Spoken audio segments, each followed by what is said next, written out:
Call the regular meeting to order. Excuse me.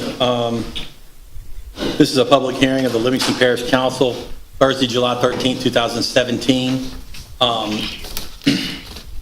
Sandy, would you read the ordinance, please? Or Open the public hearing. Open the public hearing is now open.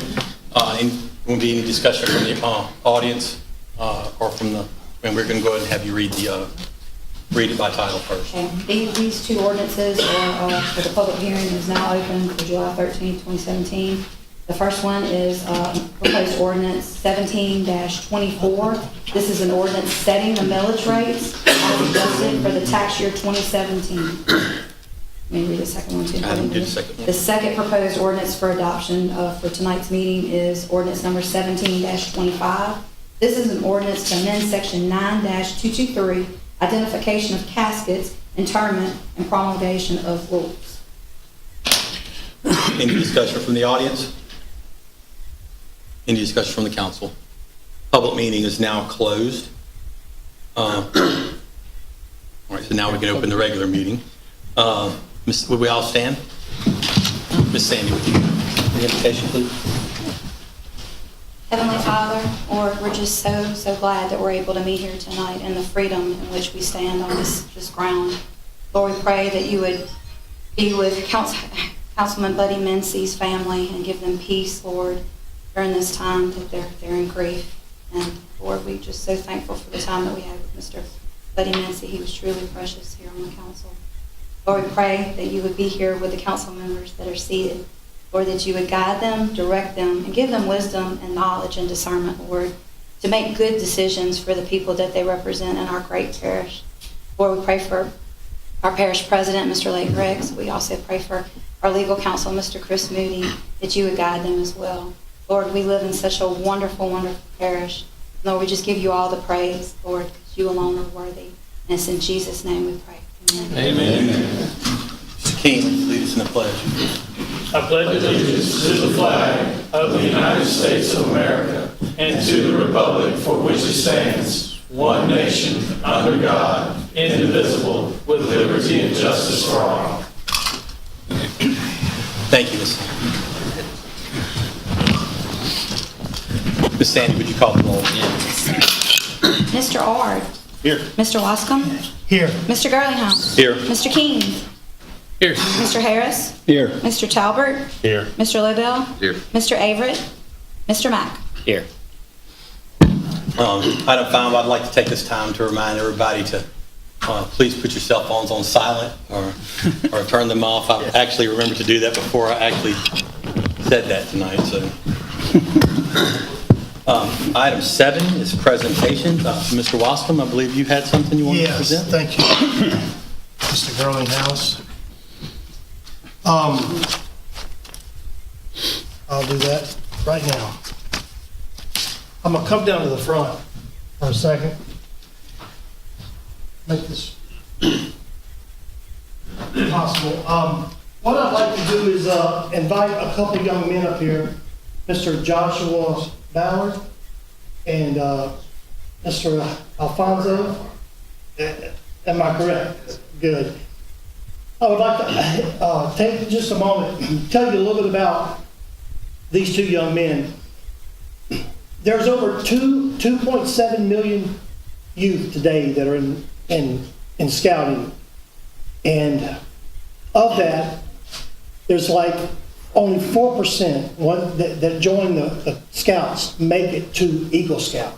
Now, I want you to know it is an honor. It's hard work, and it's a great thing when a young person sets an aspiration to acquire an Eagle Scout. It's something that has to be done. Correct me if I'm wrong. It's something that has to be done before they turn 18. Yes. They have to start at a young age, and to do that, they have to set goals of something that they don't see yet. And when they accomplish this, it's a good example for life. Because anything in life that we try to accomplish, we have to see a goal, get the steps for it, and then at that point, we have to get a priority for those steps to accomplish the goal. And I want you to know it's a great thing that y'all done this. But let me tell you something. I would like to get their parents to come up here as well, because I can assure you that if we're going to have a great world, we have to start with a good country. And to have a good country, we need a state. And that's not going to happen until we start in a parish in the state. And to make the Livingston Parish the best, we've got to start with the youth of this parish. And I can assure you that if we're going to improve anything in our lives and the quality of lives of those around us, I want to say thank you to the parents for working hard. And more than just being a scout, you've learned how to be a parent now. And because that day's going to come when you're going to be required to do the same thing for your children. I'll try to make this quick and not to get too choked up. But since 1910, there's been over 104 million Eagle Scouts. The National Aeronautics and Space Museum were involved in scouting. 54% of all astronauts were scouts. 39 of those were Eagle Scouts. 180 members of the 113th Congress were scouts. 27 of them are Eagle Scouts as well. And I want to tell you that success follows people that work hard. And when you see this type of turnout with success among Eagle Scouts, there's a reason, because it ain't just luck. It's hard work that pays off. The former governor of Texas, Rick Perry, was an Eagle Scout. I don't know if you knew that or not, but there's Steven Spielberg was also one. And out of the 11 of the 12 men that walked on the moon, they were scouts. And including Neil Armstrong and Charlie Duke were Eagle Scouts.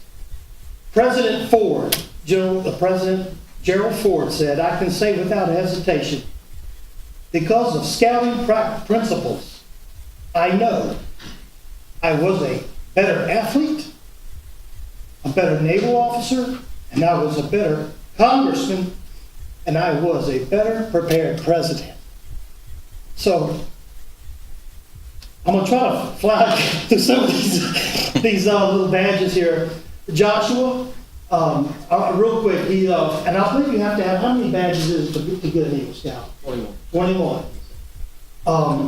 Start off, I'm going to run through some of these kind of quickly. But first aid, pioneering, rifle shooting, citizenship in nations, citizenship in the world and in communities, archery, motorboating, cooking, swimming, environmental science, camping, wilderness survival, scholarship, music, communication, family life, art, personal fitness, sports, athletic, railroading. Tell me, what is railroading? I saw that.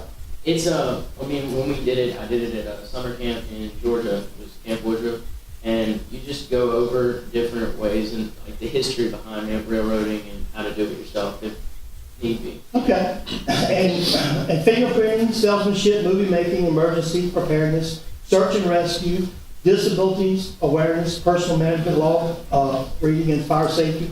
And I think he was had a firemanship, National Outdoor Achievement Award, camping, quartermaster, senior patrol leader, junior assistant.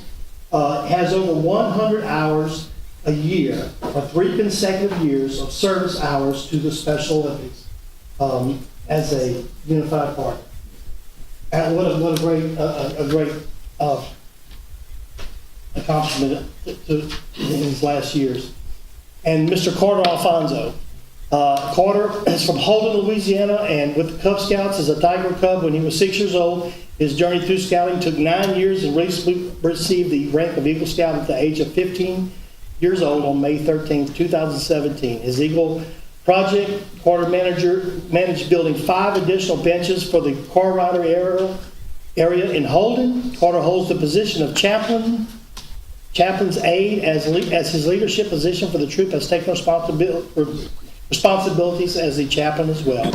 He will be a sophomore for the 2017-2018 school year at Holden High School. He's a member of the Beta Club bowling team and cross-country team. He holds 36th position in the state. Is that cross-country? Yes, sir. 36th in the state.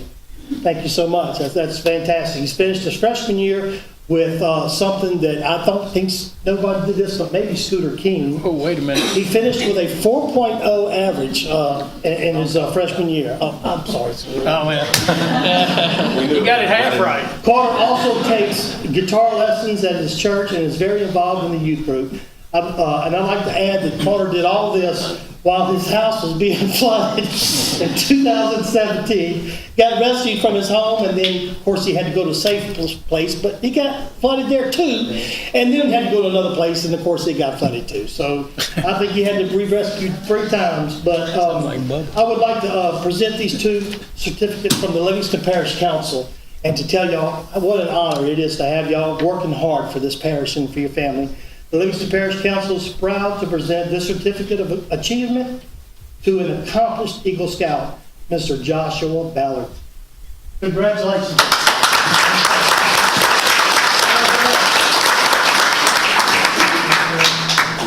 And as well, we'd like to present the certificate of achievement and to an accomplished Eagle Scout, Mr. Carter Alfonso. Carter, thank you so much. I would like to say, Mr. Ballard, Mary, thank y'all so much for investing in your children's lives and investing in, but I think the council would like to get a picture with them. And y'all want to come down here real quick? Yeah, let's do that.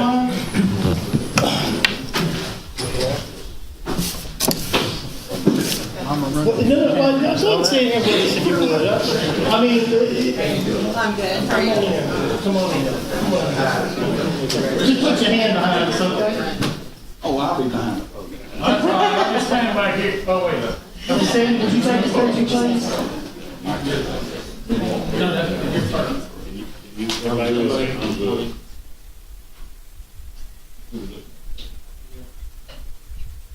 Hold your certificate up. Both of y'all have. Thank you. Maya. Oh, here, I can take care of that. One more. One more, guys.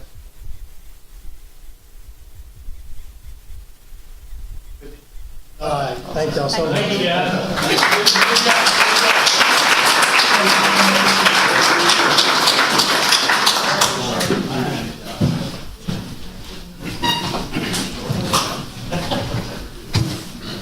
Let me say one more thing real quick. In case of an emergency, I say in case of when, and if and when the next emergency happens in Livingston Parish, we've learned from past emergencies that the very first thing that goes down, or one of the most critical things that go down, is our cell phones and our internet, our communication one to another. And in order for this parish to be prepared, from time immemorials, almost, one of the most critical elements to a good communication is someone who gets involved with ham radio or amateur radio. And the governments that really step up to take help and try to help that are the ones that always outlast the rest in communication, vital to rescue of life and people and property. And I want you to know Mr. Mark Harrell for the Livingston Parish Office of Livingston Office of Homeland Security and Emergency Preparedness has done a fantastic job. He's actually set up, filed forms to become to set Livingston Parish up as a amateur radio club. And we're actually going to have the first Livingston Office of Homeland Security and Emergency Preparedness ham radio club coming up. First meeting 1 week from tonight upstairs in his office. So if anyone who is interested in becoming a ham radio operator, to join the club would be a great thing to do. And I want you to know that if those emergencies ever happen, it's vital to this parish for communication. But while the Eagle Scouts are here, I want to say that we're going to start club meetings and to have ham radio. And in that, everyone is invited. And we'll also start classes.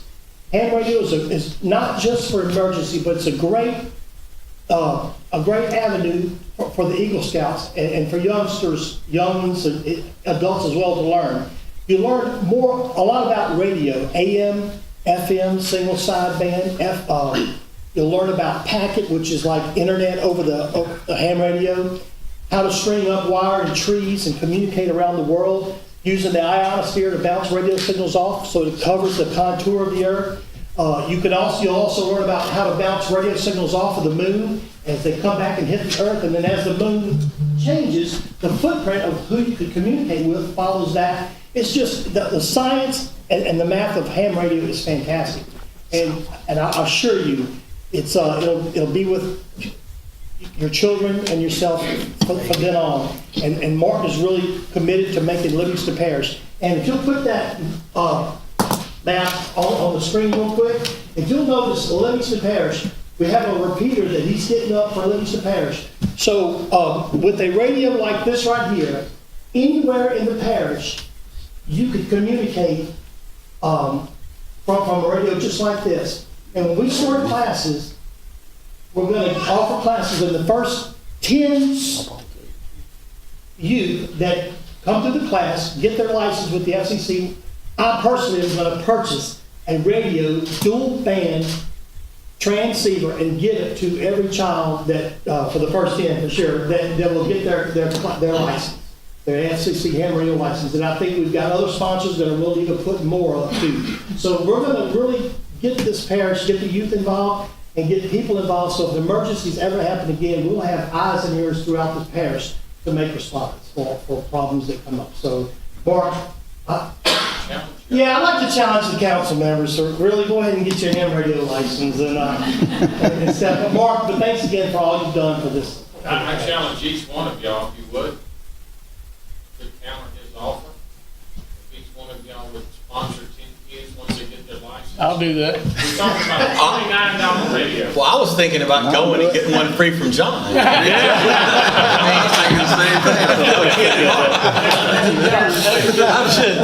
You just blew that all up. Oh, is that one? Thank you so much, Trace. I appreciate it. All right. Are you done now? Item 9, discuss excessive speeding in Plantation Estates when the current limit is 25. Mr. Harris. Yes, we have a group of people here from Plantation and have Mr. Norton, I think is going to be the speaker. I'd like to start off. Okay. And I also have a deputy here that's going to give information on things that's happened and has taken place in Plantation too. Sure. Yeah, that's So, Are you a resident of Plantation? I am. Okay. Okay, I want to set some ground rules here. First of all, understand this is like the legislative branch of government, so we make laws, we change laws, we do not enforce laws. So, Yes, sir. I just want to be understood beforehand. So, Oh, yeah. Not a problem. Okay, name and address, Yep. and the floor is yours. O.C. Norton, 25678 Plantation Avenue in Denham Springs. Okay. But before I get started, I can't tell you how refreshing it is to sit in a meeting where you start with a prayer, pledge, and you recognize 2 Eagle Scouts. That's amazing. Thank Anyway, We're in Livingston. that bears mentioning. We do it right. Okay, first off, I'd like to thank Bubba Harris for placing this topic on the agenda. And forgive me, I'm just going to read some remarks here. Okay. Also, to acknowledge the service of all of you for your respective districts, especially during this last year. My wife and I, who's here today, moved to Livingston Parish back in 2014. We have 3 teenagers in the local public school and are proud of our community and want only the best for it. We built a home in Plantation Estates very close to members of our extended family to begin a new chapter in our lives. Ever since we began living on Plantation Avenue, it became clearly evident that most of the drivers consistently exceed the speed limit of 25 miles per hour by 40 miles per hour or greater and disregard the stop signs. As a concerned individual would do, we occasionally contacted the Livingston Parish Police Department to complain. Many others in our fine neighborhood have made similar calls and complaints to no avail. It is also worth pointing out that this problem has been the norm long before 2014 when we moved into the neighborhood. Multiple calls to our council members, both past and present, have yielded polite conversations with no lasting resolution. Being faced with this matter on a daily basis, we as neighbors have been forced to carry the responsibility of devising various solutions to our everyday problem of speeders. Some of our ideas have ranged from speed bumps to cameras and to police presence, obviously, just to name a few. So rather than continuing to waste our time talking amongst ourselves with no authority to do anything about it, which I feel that you feel the same way, I requested this forum with those who we have elected, you guys, to handle the issue, to at least address it. So I just wanted to lead out with this statement. I know some members of our community have lived in our neighborhood longer than we have, and they probably have more to say about it. So. Okay. But I just, that's why I would let off with that statement. Mm-hmm. And I don't want to be condescending, but truly we have no control over that. You know, we can change law. If you wanted to lower the speed limit, we can address that at Councilman Harris's. If you wanted speed bumps, we could get with DPW, see if that's an alternative possible or something that can happen. But as far as enforcement goes, that's outside of our realm of influence. I mean, we truly don't have any means that if you've contacted the sheriff's department or if you've talked to them, I mean, I'm sure that they would sit down and talk with you. Have you went and spoke with them in person? At the sheriff's department? Yes. No, not at the sheriff's department. Okay. I mean, I understand what you want to happen. You want, you know, but Well, I believe I'm not sure this is the. And we're glad to hear you. You know, we hear your grievance, but this isn't.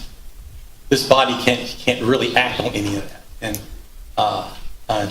that's all. I just wanted to be clear, not just to you, but the residents. I understand. You know, people speed through my neighborhood too. Yeah, it's not just plantation. We got to. But we really, there's nothing that we can do. I mean, it's if we can't enact, we can't make those things happen. You know, it's just not within our realm of possibility. But we will hear if you just wanted to say or give y'all's grievance. I guess that's fine to some degree. But I appreciate what you're saying, but this was not really intended to be just a venting session. This was a chance for us to recommend some options for you guys to entertain.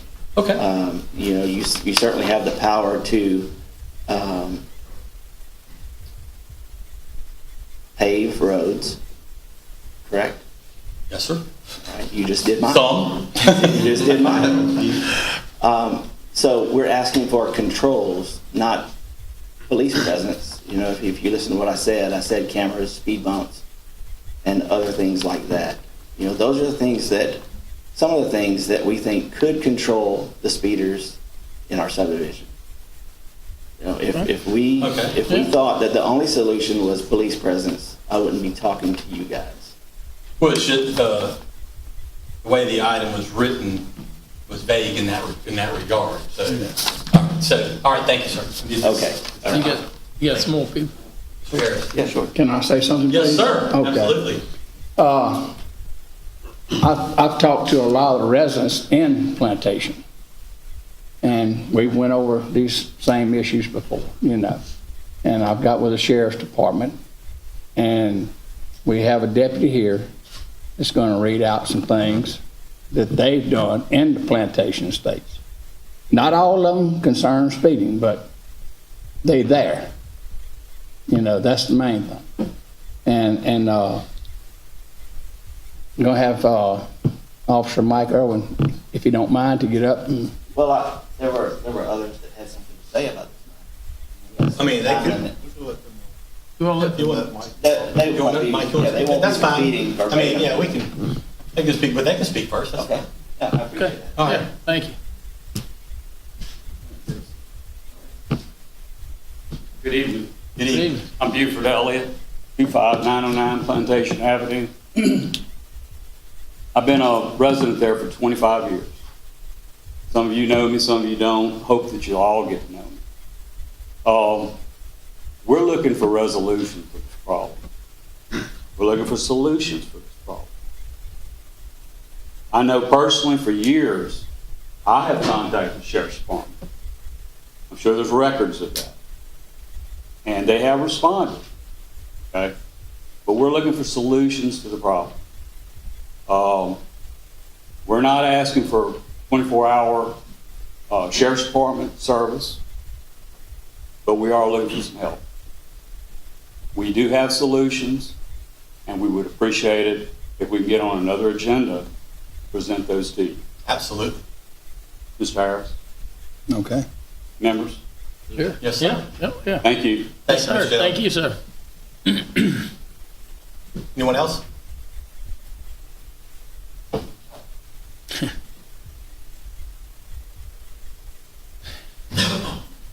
Something I'd like to give you guys some paper. Sure. Thank you, bud.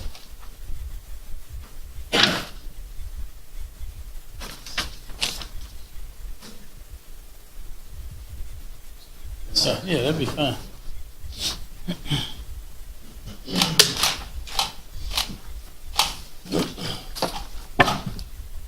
My name's Brady Wax, 25628 Plantation Avenue. What I just gave you was just a very brief summary of some statistics that I've taken. I went and bought my own speed gun, living on Plantation Avenue, and seeing the problem that OC mentioned.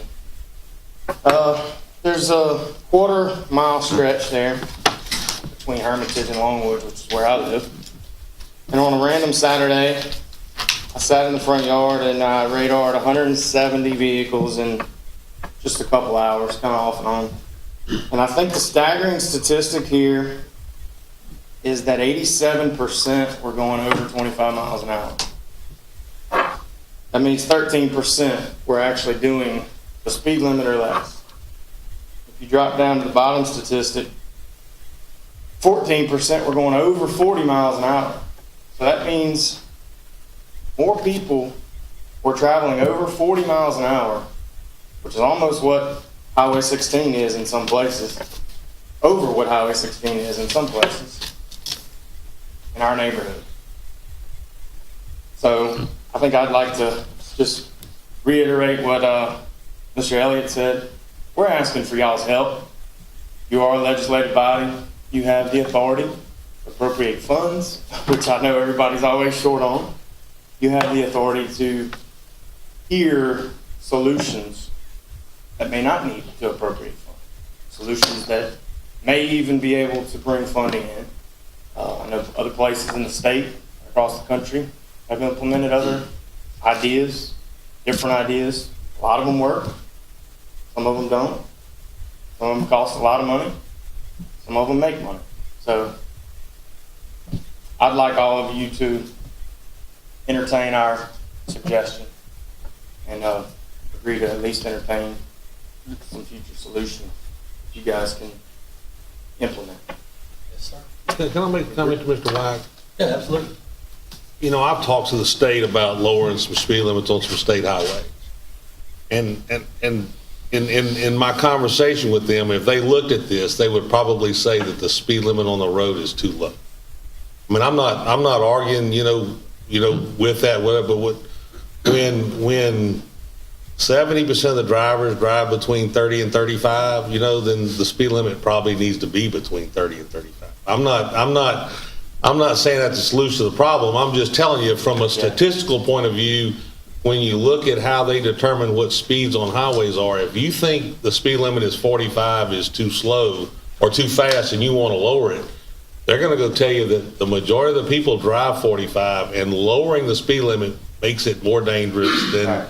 So, I understand what you did, but if you presented this to a state highway engineer, he would tell you that the speed limit is probably too low on the road if the majority of the people drive. And it looks like the lines shared drive between 30 and 35. I'm just, right. For what it's worth, I'm not. The majority of them do.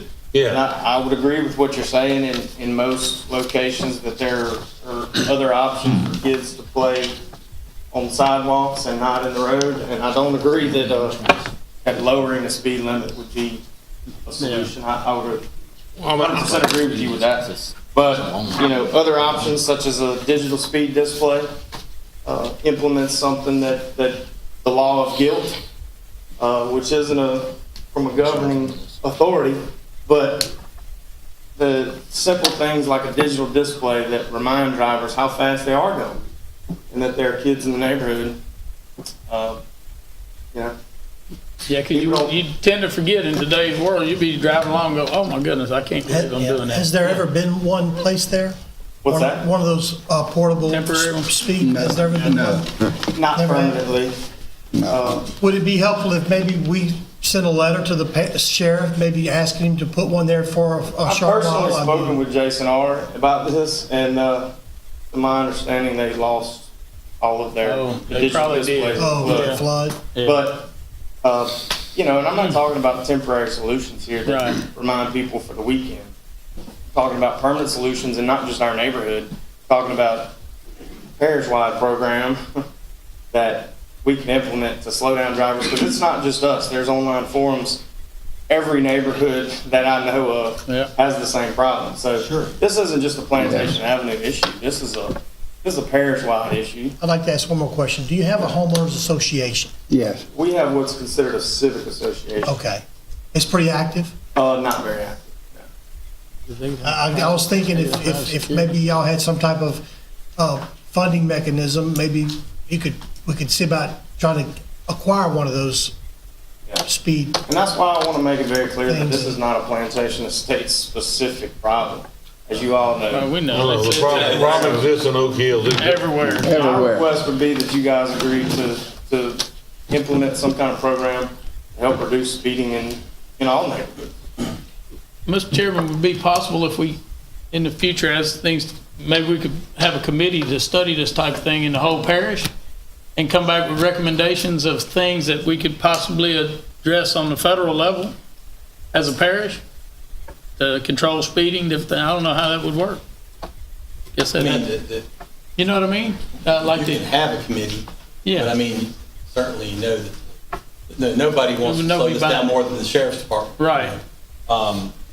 And, it becomes about personnel. Yeah. It becomes about, Well, finance. Vehicles. people have to take personal responsibility to slow down. I mean, You can put you can put one of those things out there to remind you how fast you're going. And certainly it's gotten me. It's gotten me like, oh, I oh realized yeah. I was going that I fast. can't believe, yeah.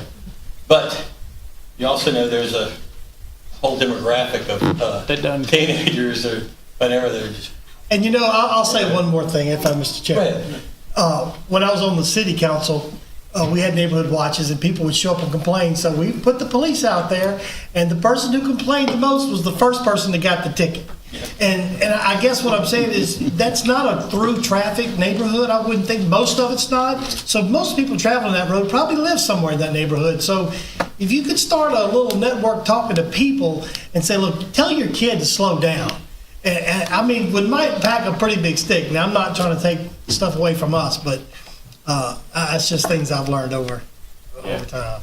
Some of these non-confrontational solutions, one of which I've spoken extensively with a friend of mine who runs a management company that manages HOAs. And he said that there's a study that a suburb outside of the city of Phoenix did that actually showed that these digital speed displays reduce speeds by 40%, speeders by 40%. So back to that, Okay. the point about the law of guilt, I think there's enough good ideas out there that we'd be happy to present to you at some point that. Yeah, I guess they'd just get on the agenda and I mean, listen to them. I think that certainly that they need to get Mr. Harris Right, that's where it And- needs to start. and And it has. get with him. Get help any way we can. Okay. I think they put a couple of those in. Thank you. Thank you, Mr. They Wax. did good things. Did it? Anyone else from the audience?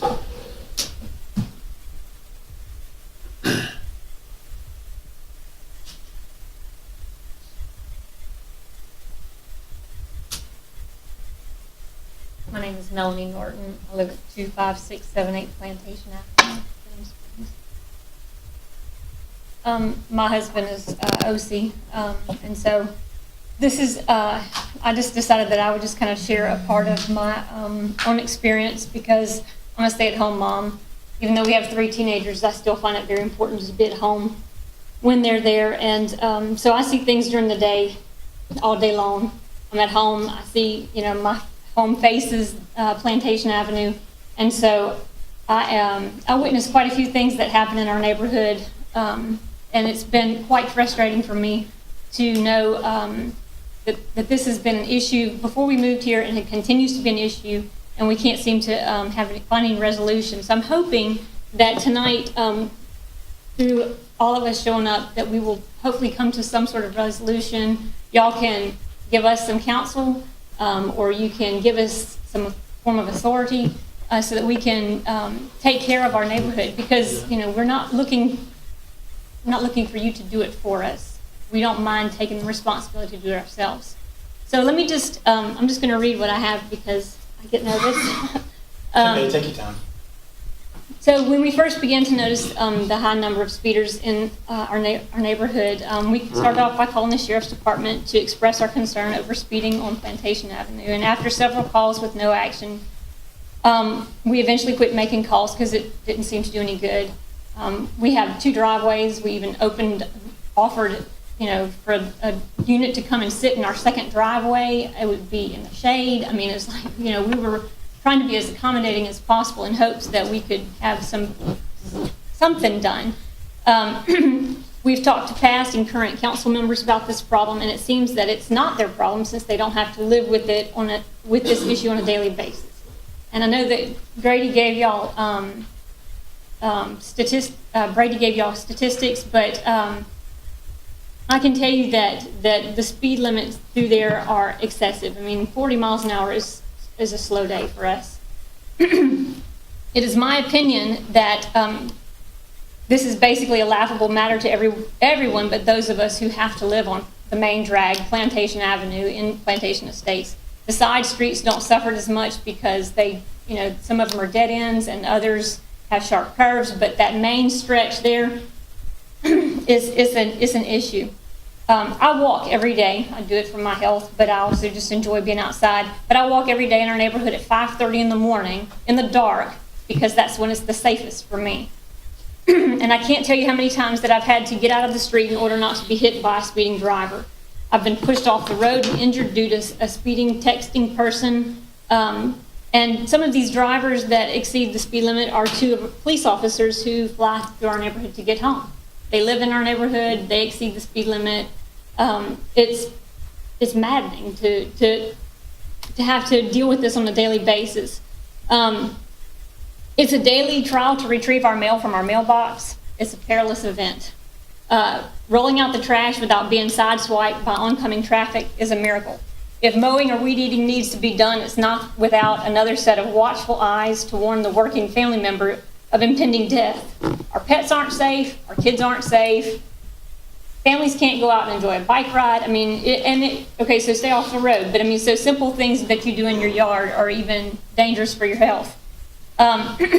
We've asked for patrols to monitor speeders and those who think stop signs are a suggestion. Stop signs are a joke in our neighborhood. We can put 40 stop signs up, and it's a joke. They fly through them, and they think it's a suggestion.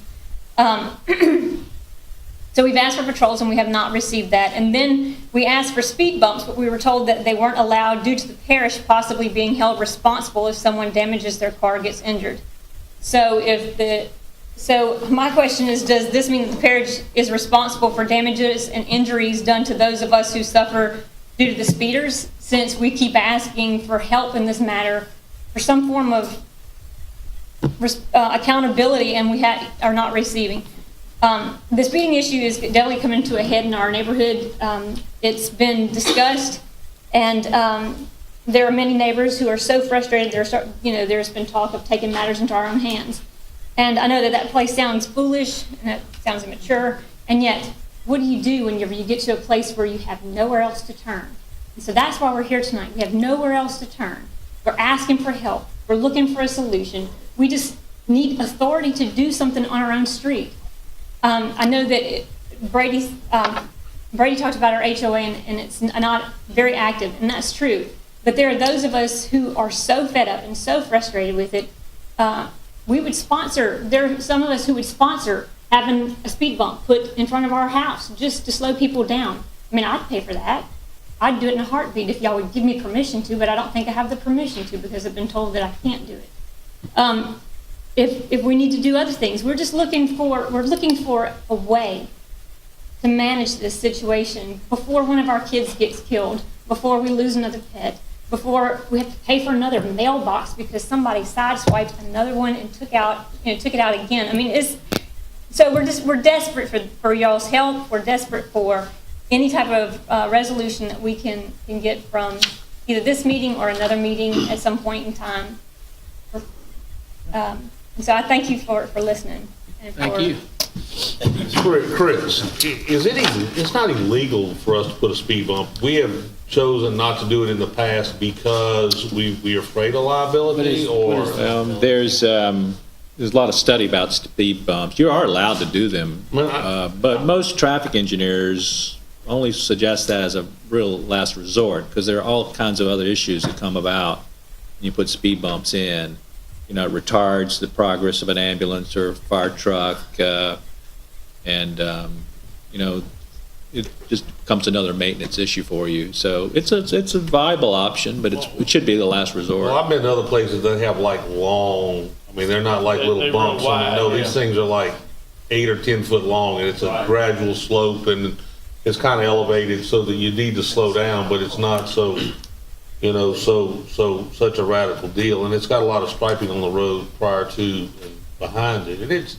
And I mean, I know they're effective because if you don't slow down, then your car takes they might get airborne if you don't. So, I mean, I know they're effective, but Yes. but my daughter lives in a subdivision in Central that's got one of those shame you signs, and it's amazing how you try to figure out if your speedometer is calibrated. Yeah, they're pretty effective. Every time you see it. Yeah. But you know, and I just looked online. You can see what a speed limit sign that flashes around it is anywhere from like 1,400 to 2,400. And I sent a request to find out.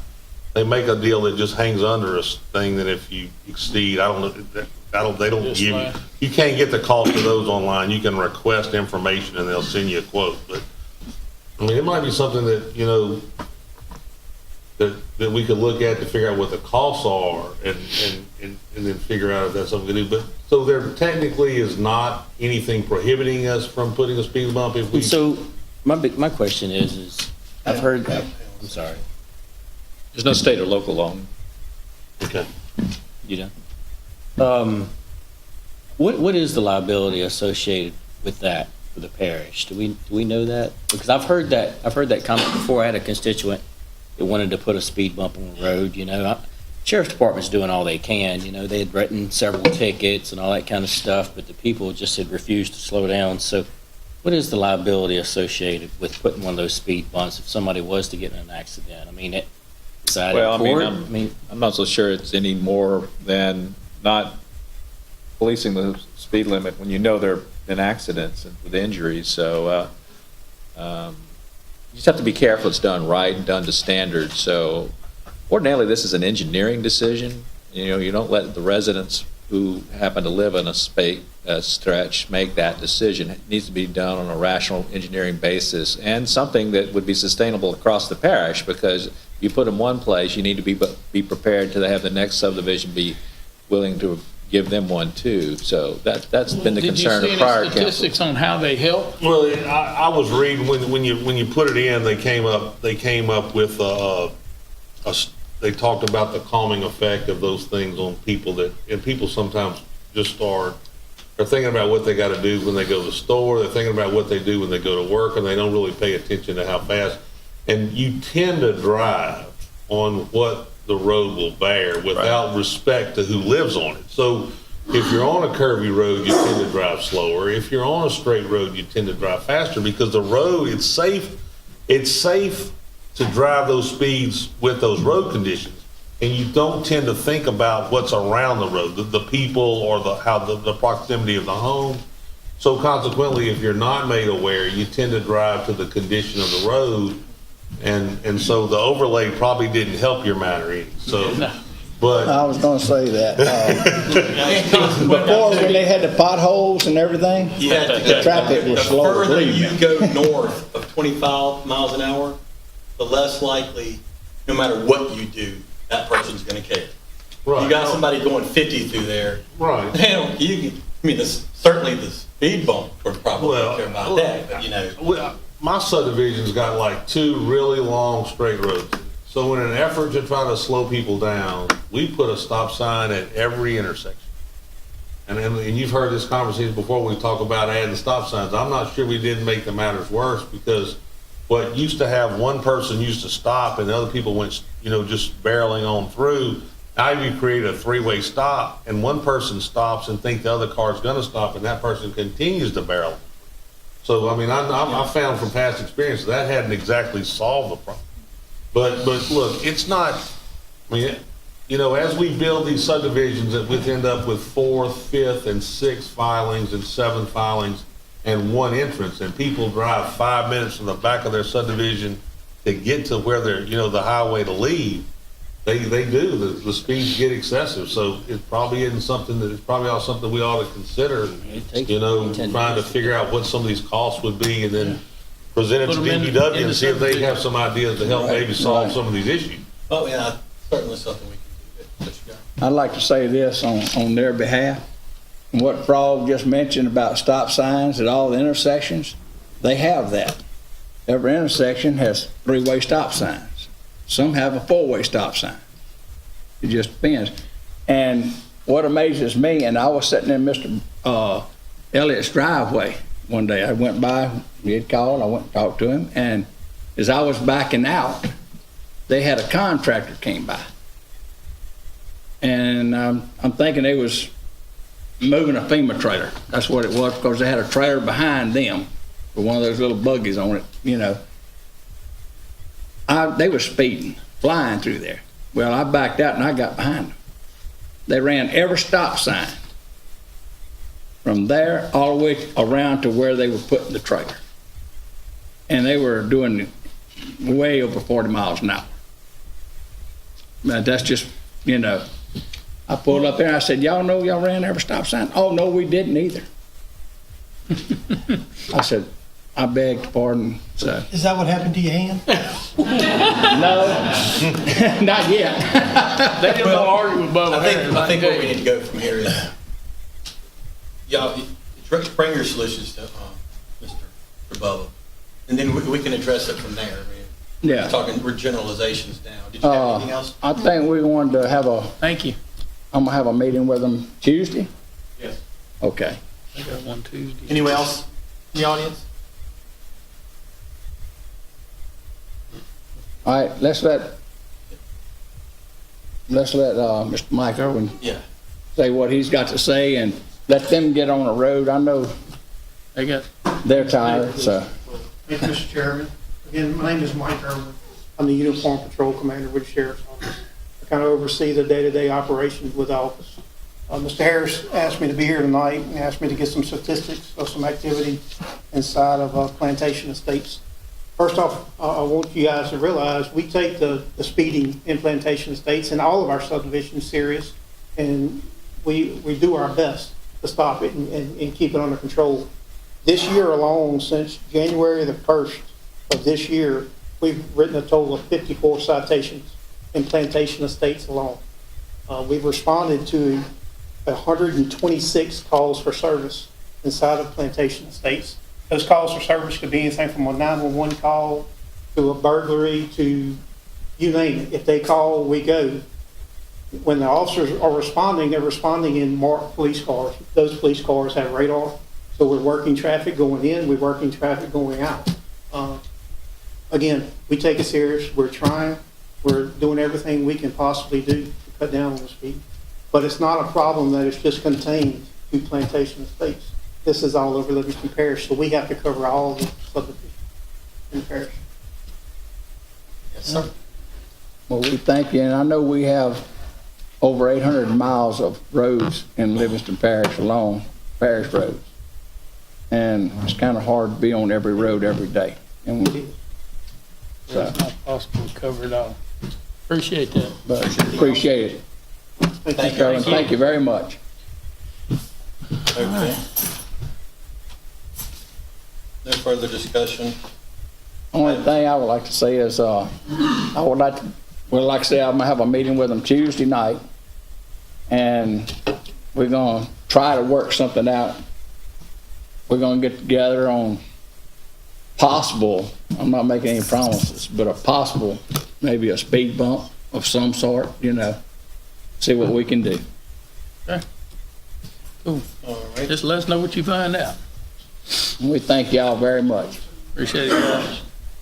Item A is the adoption of the minutes for the June 22nd, 2017 regular meeting of the council.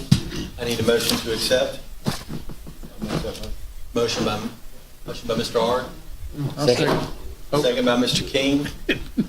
Too late. Any comments from the audience? Any further comments from the council? All in favor say aye. Aye. All opposed? Item 10, discuss current drainage projects, residents of Olivia Drive. Mr. Talbot. There's currently a joint project going on Olivia Drive with gravity drainage and the parish DPW to solve some drainage issues in the subdivision. It's been an issue since before I was elected. In heavy rainfall, Olivia Drive goes underwater. The sheriff's office been called out there every hard rain to put barricades on the road to try to slow people down. Anyway, after attending a lot of gravity drainage meetings and trying to look for solutions to the problem, gravity drainage finally agreed, even though they studied the subdivision. What needed to happen within the subdivision to solve the problem, and their solution, or what they came up with, is that the culverts weren't sized properly in a lot of locations. Some of them were damaged; they weren't put at the proper elevation. So, but most of those ditches were parish ditches. They weren't the responsibility of gravity drainage. But I convinced gravity drainage that they needed, that if they would buy the culverts, we could get the parish DPW to install them. And so, the gravity drainage paid for the design of the project, bought the culverts. The parish is in the process of installing. And Sam, have we finished Olivia Drive yet? Or are we pretty close to? We got 2 left to put in, maybe. No, we finished Olivia Drive, except for blowing out a few culverts. Blowing out a few and then digging in some ditches. All 5 have been installed.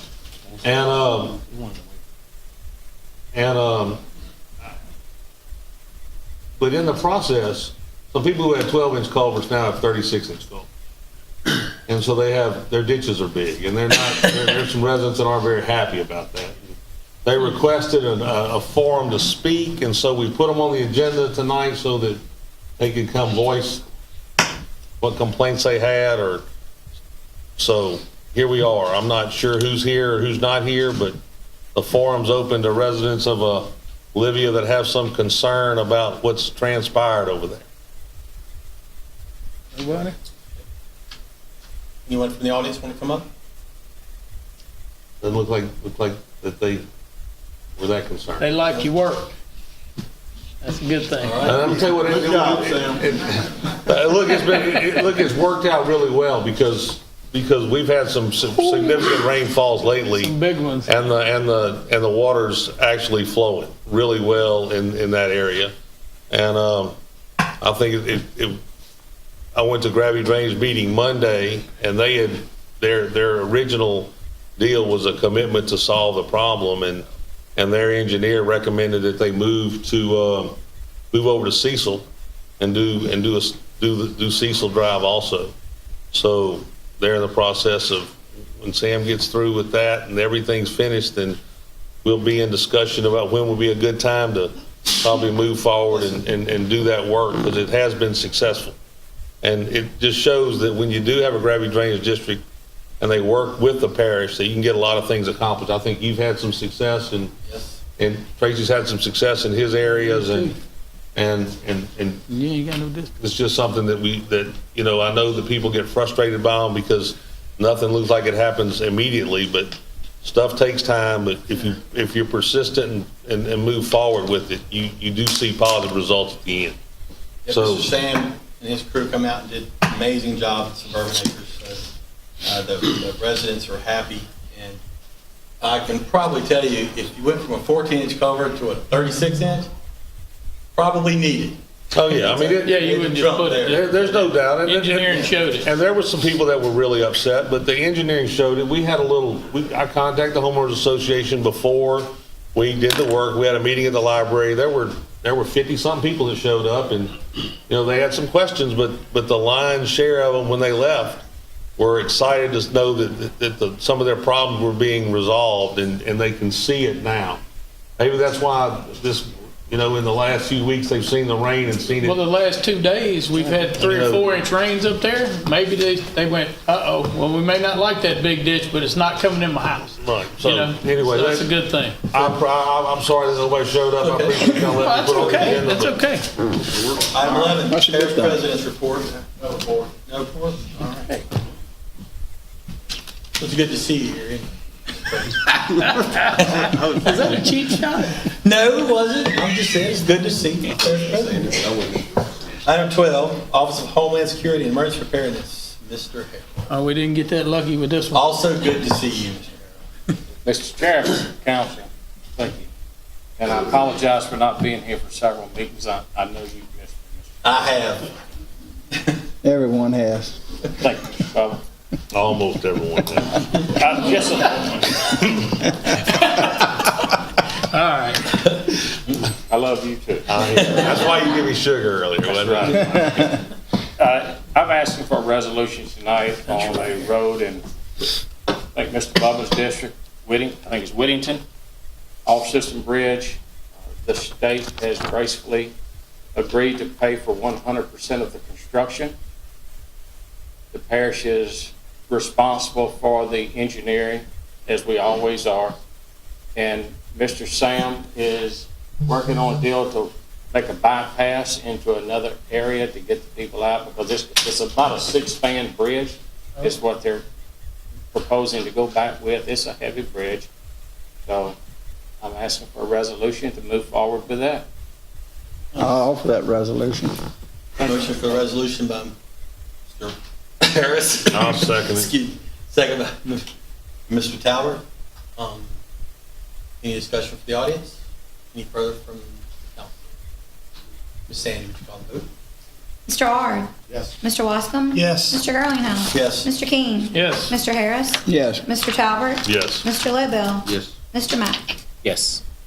Thank y'all very much. Thank you so much. Thank you. Thank you. Item 13, adoption of Livingston Parish Ordinance number 17-24, setting the millage rates as adjusted for the tax year 2017. This is, was from the public hearing, which we had at the beginning of the meeting. So, any discussion from the audience? Any further discussion from the council? Do you need to read by title? I just want to mention that this was not a reassessment year, therefore there's no rolling forward. It's just numbers are what they are. Yes, ma'am. Okay. Thank y'all so much for coming, Robert. Thank you, guys. If we have a motion, Sandy, would you call it? We already got it. I think. Who made the motion? Barbara and I seconded No, it. that wasn't on there. We didn't get one. That on was that. for All right, Mark. motion by Mr. Ard, I'll second. Oh, James. second by Mr. Mack. Wow. Thank you. Ms. Sandy, would you call the vote? Mr. Ard? Yes. Mr. Wascom? Yes. Mr. Girlinghouse? Yes. Mr. King? Yes. Mr. Harris? Yes. Mr. Talbert? Yes. Mr. Lobel? Oh, you can have it. All right. Mr. Mack? Yes. Thank you. Item 14, adoption of Livingston Parish Ordinance number 17-25. Amend section 9-223, identification of caskets, interments, and promulgation of rules. Make a motion. Any discussion from the? No. Further discussion? I He- think we he should have discussed made this that one motion. to death. Okay, I understand, but For lack of a did better did we term. say or and? For the, This thing talks about securing the vault or the use of no seal. I thought we required, if they were above ground, they had to be no seal. I thought it was an and, not a or. if you No, were it's- above ground, it is, It's and/or. We talked about saying, hey, if you secured it in such shape, it's in here, the You wording, can use a seal. that you were okay, or you could could have a no-seal Okay, casket. I just thought we had talked about the no seal solved the problem, so if we made it. it certainly does. If we made it mandatory on a no seal, that we didn't have any issues at all, but Yes. But if you wanted it sealed and you wanted to secure it and prevent that from happening, then we talked about both. Yes. oh no, I mean, I read what we're saying. I was surprised by the or, and so I don't remember that part of the discussion, but obviously that's what we did if the majority think that way, so I'm good with it. Okay. Any discussion from the audience? Any further discussion? We had a motion. Mr. King. I'll make that motion. Yeah, he can do it. Motion, I'll second. motion by Mr. Mack, second by Mr. King. Very nice. Motion to amend the ordinance as Yes. written, right? Yes, as it's written now. Right. Yep. All right. Ms. Sandy, would you call it? Not really amending anything more. We're just- Well, no, we're modifying the ordinance. Adopting, we're We're adopting. adopting. Okay, my It's adopting Yes. the amended ordinance. Correct. Mr. Ard? Yes. Mr. Wascom? Yes. Mr. Garlinghouse? Yes. Mr. King? Yes. Mr. Harris? Yes. She called. Yes. Mr. Talbert? Yes. Mr. Lidwell? Yes. Mr. Mack? Yes. Item 15, amend section 14-13 criteria for accepting existing roads and repairs maintenance system. Mr. Mack, you had something you wanted to say on this? Yeah, line item 15 and 16, I would like to defer this 6 weeks from tonight. There's more discussion, there's more, modification. We need to regroup on this and see if we can't compromise. And so I'd like to defer this 6 weeks to tonight. I'd also like to have an ordinance committee meeting to discuss it one more time, being dated 3 weeks from tonight, which would be, Like the 3rd or 4th, August 3rd. Yeah. That's Okay. close enough. appreciate y'all guys. Well, that takes care of item 16. Item 17, planning department, Mr. Sam. He ain't got stiff sitting here so long. He's getting old.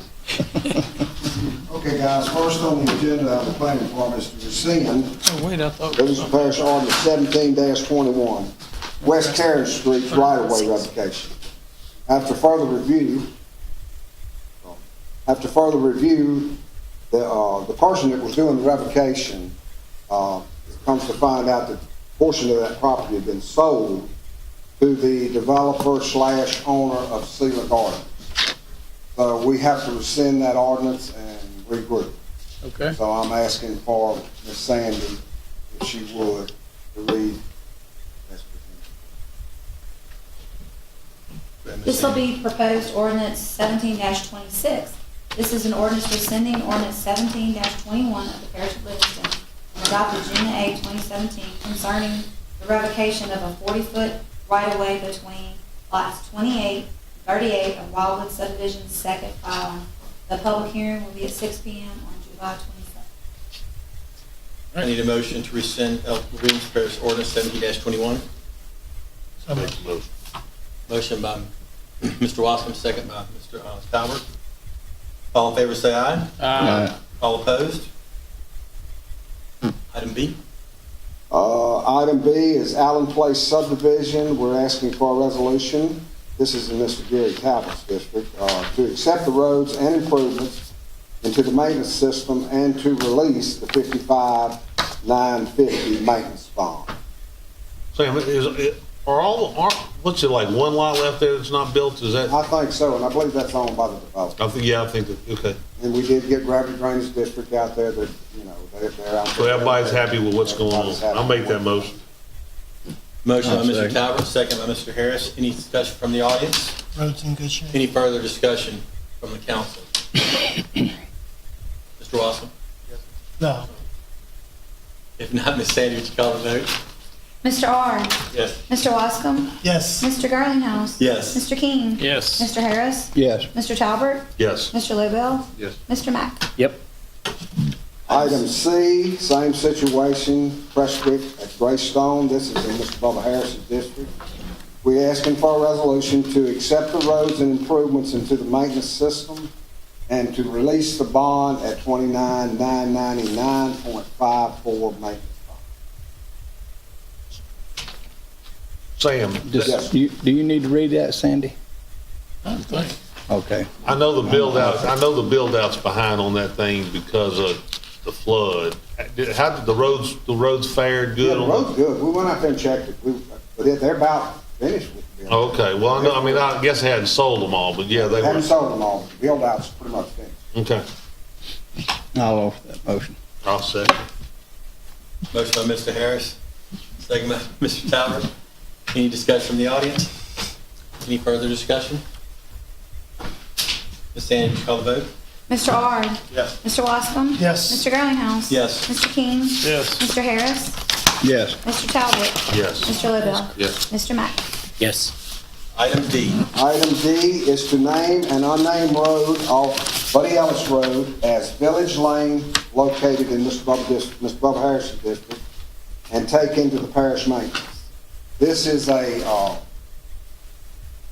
Bubba went out there with me, Mr. Harris went out there and we looked at this. This was kind of before my time, but it was an agreement to accept this road going into this facility, and it was built according to parish standards. It was reviewed and inspected by our engineers. And for some reason or another, it just got slipped through, that it wasn't never presented to the council. So that's what I'm doing to you guys now. All right. Everything's up to snuff. It's a great, good road. Yes. So it was designed to, Yes. it was originally designed Absolutely. and reviewed by Fort and the Block to come into the parish system. It just never got brought in. Got a whole bunch of papers on. I'm all for that.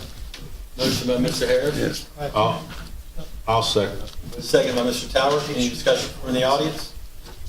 Any further discussion? Council. Not Ms. Sandy, would you call the vote, please? Mr. Ard? Yes. Mr. Wascom? Yes. Mr. Garlinghouse? Yes. Mr. King? Yes. Mr. Harris? Yes. Mr. Talbot? Yes. Mr. Lobel? Yes. Mr. Mack? Yes. Okay, next on the agenda is to authorize Southern Light Fiber LLC to place fiber in our right-of-way. You're right. And we do this, we present this to the council. I always mention that if fiber ever has to be moved in our right-of-ways, it's their nickel. I think we have a representative here that if you got any questions, they've been, as far as I'm concerned, they're good to work with. They've always answered our questions and done whatever we need. So I'm making that recommendation to you. I'll make that motion. Motion by Mr. Mack, second by Mr. Lobel. Any further discussion from the audience? Discussion from the council? Getting fiber optic out there and hold it. That's what I'm talking about. Ms. Sandy, call the vote. I'm gonna be uptown. Mr. Ard? Yes. Mr. Wascom? Yes. Mr. Garlinghouse? Yes. Mr. King? Yes. Mr. Harris? Yes. Mr. Talbot? Yes. Mr. Lobel? Yes. Mr. Mack? Yes. Sam, off the subject for just a second, while we're talking about this fiber optics. Remember, there was an email that went out a while back talking about breaking the servitude down into sections. You know what I'm talking about? Utility servitude into sections, giving everybody a piece of it, because sometimes we ended up with, like a sewer manhole next to something else, and we couldn't. Have we thought about that anymore? Have you looked at that anymore? Well, we've looked at it, but with some of these roads that we have in the parish, our right-of-way shows on these maps from center road to back of ditches. You just don't have enough room to do all. Well, I understand on the current stuff. I'm talking about for Well, future. You're gonna have to increase your right-of-ways, your 60-foot right-of-ways, because when you run a sewer main through there, it takes quite a bit of room. Then you got to follow, your water. Naturally, your sewer is your deepest utility you have. I don't know, it might be something that we can do in the future, but it's gonna be, I know it's it's basically impossible now because of the amount of space you have, but when you look at some of those pictures and see some of those things that raise their ugly head later on, I'm just wondering if it's something that we might look at considering. well, it's, always. Do you have, you have an opinion about that one way or the other, or? Well, it's gonna take more right-of-way. It's gonna take more property away from the homeowner. It's just something that you guys are gonna have to, shuffle out and decide whether, you want the right-of-way for your road beds and your utilities, people. But basically, if I remember right, didn't the stuff close to the house become like the fiber optic section in case some of that stuff that's buried that doesn't really come above ground? You know what was I right in that, the way they kind of broke that out? Yeah. Just my information, what came to mind while we were talking about fiber optic. As long as they keep these things out of our ditch, Right. I'm happy. That's about your scope of work is right there. Well, that just tell you how things have progressed. My subdivision, the telephone poles are in the middle of the ditch. They're in the ditch. They're in the ditch. You keep that all up there. So when you look at that, you like, that's definitely a slow down of the flow, so. All right, what else you got? Okay, moving on. Holy cow. To the commercial development. This is Juban Road Mini Storage, revised preliminary plat. We asked the guys to come back because they did a little substantial change on their plans, and we're going to ask, it's a recommendation of the Livingston Parish Planning Commission to approve the revised preliminary site plan for Juban Road Mini Storage.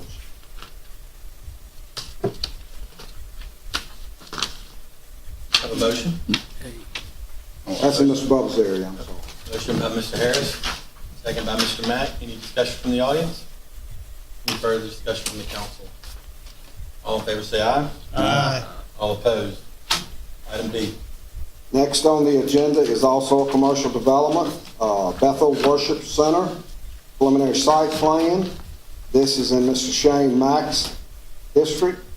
It is a recommendation of the Livingston Parish Planning Commission to approve the preliminary site plan for Bethel Worship Service Center with waivers to gravel parking and have it paved within 3 years. And that note is on the plan. They're asking for a waiver. We went on and let them present to y'all as a waiver, but on the plans it shows that it'll be hard surface in the next 3 years. This was an existing church, right, Shane? I think it flooded. Right. And they're trying to rebuild. And they're rebuilding. New facility. Right. We have some gentlemen And here. they might that- have somebody here. Yeah, there's the folks there. If you've got any questions. You got any questions? Yeah, me too. I'd like to make the motion that we accept it and move forward with the waiver in the parking lot. Fine move. Motion by Mr. Mack, Thank second by you. Mr. Lobel. Any discussion from the audience? Any further discussion from the council? All in favor say aye. Aye. All opposed? Next on your agenda is a servitude revocation. This is on Mr. Adrian Jenkins' property. This is in Mr. Jeff Avers' district. It's a recommendation of the Livingston Parish Planning Commission to approve the servitude revocation for Mr. Adrian Jenkins. This is a ordinance introduction. All right, any discussion from the council? Any further discussion from the audience? Ms. Sandy, would you read by title, please? This is proposed ordinance 17-27. It's an ordinance revoking a certain 40-foot servitude of access and a certain 60-foot servitude of access located in section 41T 8S R3E Greensburg Land District, Livingston Parish, Louisiana, in favor of the landowner being more particularly described herein. The public hearing is going to be at 6 p.m. on July the 27th. I need a motion for the introduction. Sure, yeah, I'll make a motion for introduction. Motion by Mr. King. Need a second by Mr. Harris. All in favor, say aye. Aye. All opposed? The next three were canceled. The next one on your agenda is another commercial development. This is in Mr. John Waskins district. This is a High Neighbor Shopping Center, preliminary site plan. It's a recommendation of the Livingston Parish Planning Commission to approve the preliminary site plan for the High Neighbors Shopping Center. And I would like to mention, I think there's a few folks here that might need to want to speak about it. Opportunity there. Can you tell us what the planning commission's It's recommendation a was? recommendation of the planning commission to accept the preliminary site. But just preliminary site plan? Yes. Yeah, that's always a preliminary. Was there any waivers or? No. Okay. Just concern. Just concern. Bonnie Cornell, on Denham Drive, Lot D. So the High Neighbor's going to be in my backyard, basically.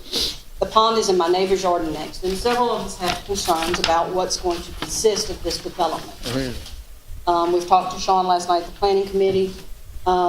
We just need to know that our drainage is going to be addressed, because we do have some serious drainage in the back end of that field. Our street is the only cut-through street from 16 down to the River Road. It's a very narrow road, and right now, even with the flooding and stuff, we're having issues with traffic being on both sides, and only one vehicle can actually move. It's been that way since we've been there for 17 years. And that's fine, but it's just, when this development gets there, we're gonna have a lot more traffic going down our street. And we're a retired street. I mean, when I moved on the street 17 years ago, we were the youngest ones on the street. And we only have one family with kids on the street, my knowledge. Yeah. I mean, so when the flood came, we were at the other end rescuing all our elderly from our street down and around. So this is a big concern, even though it affects us directly because it's in our backyard. It's going to affect not only our neighborhood, but Denham Chase, the back roads, all that extra traffic. We already have enough traffic at Magnolia and 16 to begin with, and it's not, I mean, there's a lot of cut through. So if there's an accident at Magnolia 16, it's bumper to bumper on our street. So our speed limit is 15. We know about the speed bump. They don't want to put one in. We understand the liability. But I mean, we just cannot get anybody to understand that we're retired. We just want to sit there and live peacefully and quietly. We love the idea of a development, but we have concerns. Yeah. Dumpsters would be one big concern. Where are they going to be? I don't want them in the back of my house. I don't want to hear them in the middle of the night. We want to make sure the drainage runs through so it doesn't back up in my backyard. I don't want to see like Church's Chicken on 16 where it's 10 feet up in the air and it's going to run in my yard. You know, there's a detention pond that's supposed to be there. We want to make sure that it's going to be maintained. The ditch that's going to be on the back side of our property, we want to make sure that's going to be maintained. I mean, we need to know what else is going to be done to succeed this. We didn't know anything about it until basically I believe maybe a week. answer some of that. Huh? Were you able to attend the planning commission? We went last night. They told us to come to y'all. Okay. I got it. So phase two, y'all back up to phase two, right? Yes, we're back up to phase So two. phase two is gonna be, That's the so- strip mall center, which we've got so many of them around us now that are half empty. We got Broadway Park right across the street, and it's almost a desert over there. so Sam, they I got, think it would improve this thing's got 2 detention ponds in it, the way it looks. Chris, it's got, You got yours? I got mine in my chair. Evening, I'm Sean Nyland with Alvin Fairfield. So, Yeah. so Sean, you got two detention ponds. yes, sir. Correct. So there's access off of 16 between the bank and the Canes, right? Or I mean the coffee shop thing. Okay. Now that access is actually more than likely going to be a right in, right out. There's a concrete median in the middle of 16. So it's just going to be a right in, right out. And you've got 3 accesses onto 64. Yes, sir. Correct. And one of those is you're gonna go into that existing access that comes out by the credit union, but behind the McDonald's, you're gonna tie in an existing road there, and then you're gonna have Yes. 2 more over here? So you've got stormwater retention gonna be behind the Canes and the Starbucks and the McDonald's and the credit union. Then you've got some back behind, Ms. Aiken, the Aikens and the parents. Yes, that's my neighbors. Okay. I'm the Earl Parnell. I got, okay, your lot D and their lot E and F that's gonna back up, the stormwater retention's gonna back up. Did y'all just determine, did y'all kind of do a rough calculation on what you thought? Stormwater retention, is this on 25-year, 10-year, 100-year? We, for the parish requirements, we actually completed a drainage impact study. We prepared that study, we actually submitted that to the review engineers, and the review's on hold, obviously, until this is approved. So is this based on 10-year? It's correct, we look at a 10-year all the way up to 100 years old. So where are you at on 25 and 100 with these current retention ponds? These ponds actually will hold 100 years. They'll hold 100 right now? So right now, there's no stormwater retention, and you're gonna retain it all, so that should improve. Should. Yeah, no, I I know, it doesn't give you much comfort. I know. Yeah, we weren't supposed to flood either, and we're 2 foot And none above. of us did. Hang on a second. Okay. Mr. Mack. Mr. Mack, what you got? Yeah, some of the things I had questions of, they covered, but the gravity drainage study, to me, to give you some securement or easy feeling, the parish review engineers are gonna review this, right, as they approve this project, as we move forward through these phases. Okay. And to me, that should give you some comfort that the engineers that we hire to give us the answers feel that it's okay, that it's gonna Well, we kind cover of what got it's sideswiped with required it. to cover. This is our whole problem. Yes, ma'am. We didn't get notified, there was just something on Highway 16, it's like, okay, here we go. Another question I had too, I'm sorry. Go ahead, I'm sorry. John, this is in your district? Hi, neighbor, and Denham Road, Denham Drive is in my district, correct?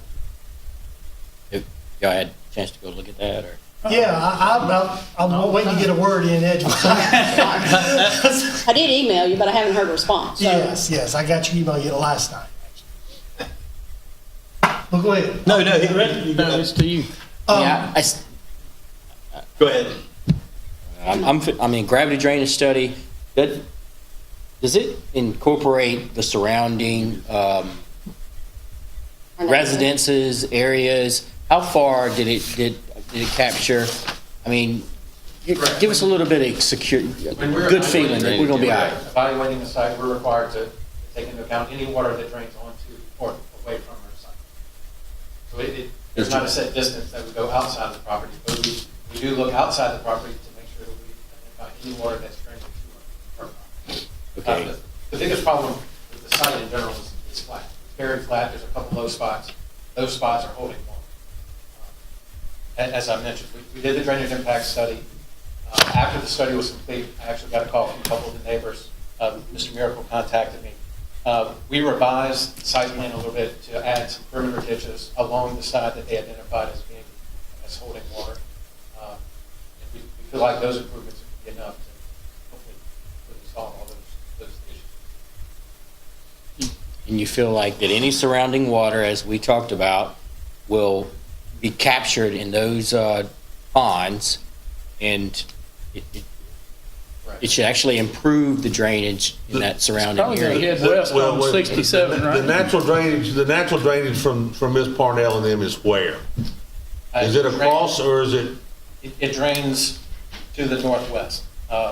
Towards the river. Where the pond is located is the lowest. So that, y'all put the There's two. actually a pond that was back there. You put the 2 retention ponds so you can collect flow water into the property?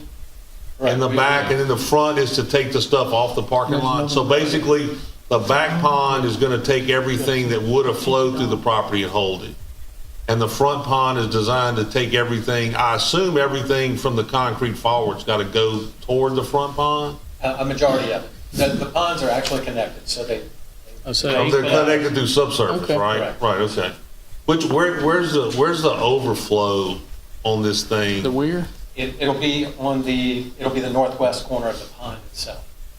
Of the south pond? Correct. So Highway Correct. 64, it's gonna run over into it, the ditch on it, and head towards the big canal down there. It's gonna run over, it's gonna, And we'll have a subsurface outfall pipe that connects to the larger ditch that's off site. We Okay. actually have a drainage service. And that's my question there, is when it comes up through the outfall, is it higher or lower than where Denham Drive hits? It's lower. Because, yeah, that was my question. I just don't It's want the gonna work. outfall, because I get calls from the street a lot.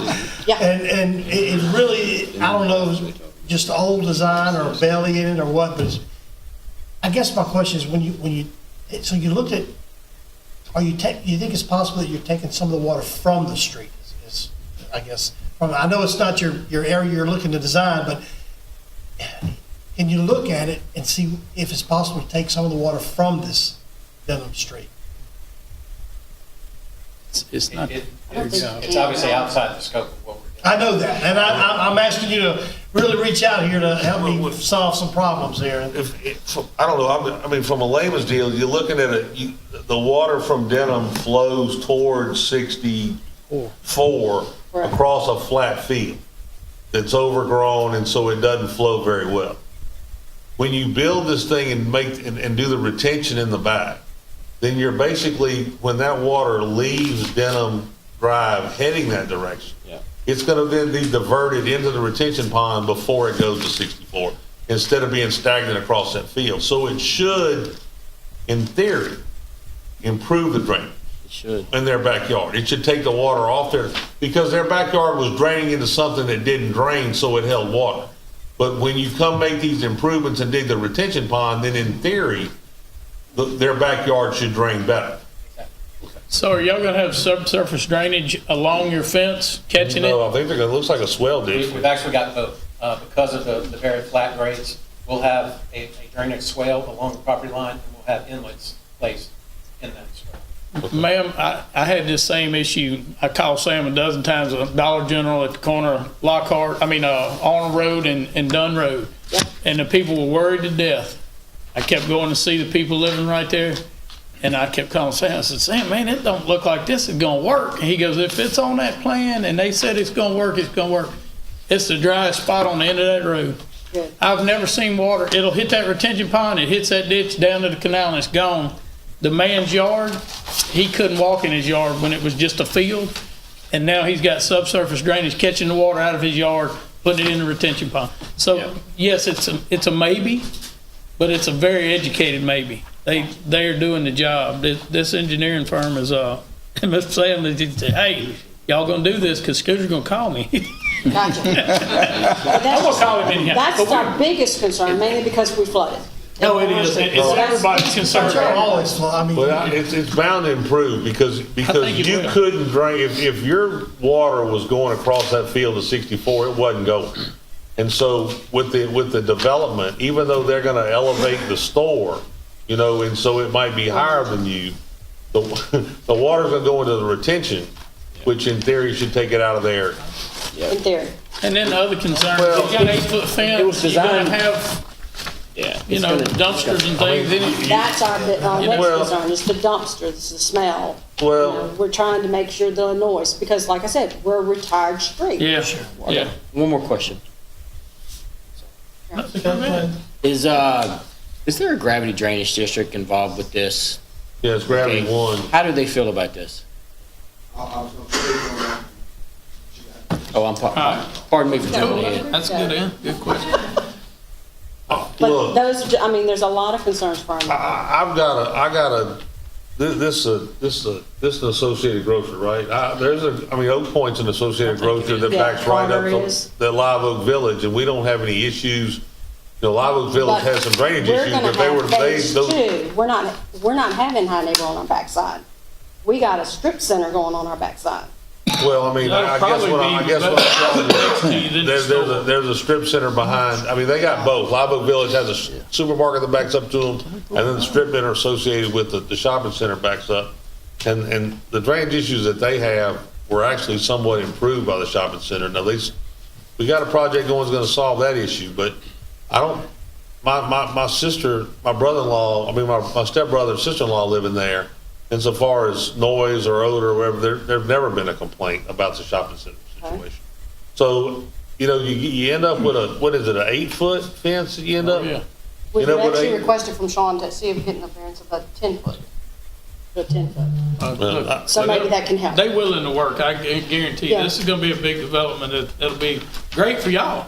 I mean, you, right? Yeah, we may want a gate to go back there so we don't have to drive all the way around. We've already been talking about that, getting a golf cart and doing it and sharing the expense. Well, But, look, I I mean, know- we're not against it, we just want to make sure that Drainage is everything serious. is addressed. And we appreciate you coming and bringing them to us. So, but those are our biggest ones at this point.